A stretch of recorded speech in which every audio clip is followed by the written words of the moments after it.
මේවල AC නේද පුතේ? මම දැක්ක හැමෝම වගේ හදලා තියෙන එක හොඳ ප්‍රවණතාවයක් නේද පුතේ? θ1 කියන්නේ tan inverse 3න් 1 tan θ1 කියන්නේ එතකොට 3න් 1යි. වෙලාව දුන්නාම ගාන දන්නේ නැහැ නේ. ඒක වෙලාව දෙන්නේ නැත්තේ තේරුණාද? දෙන්න. වැටෙනවා කියලා දැනන් හිටියේ ඔච්චර වැටේ කියලා හිතුවේ.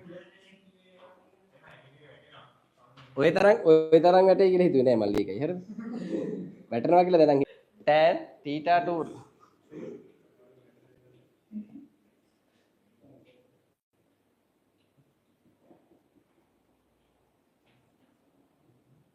හරිද බලන්න?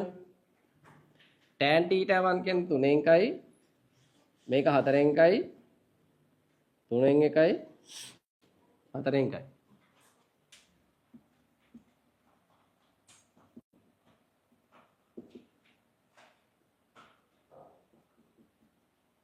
හතර මෙයාගෙන් වැඩි කරන්න.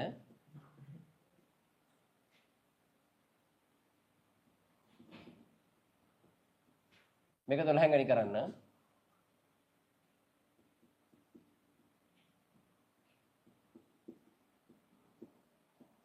පේනවනේ?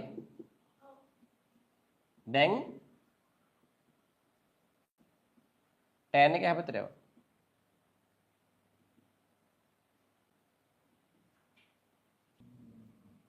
තේරුණේ නැද්ද?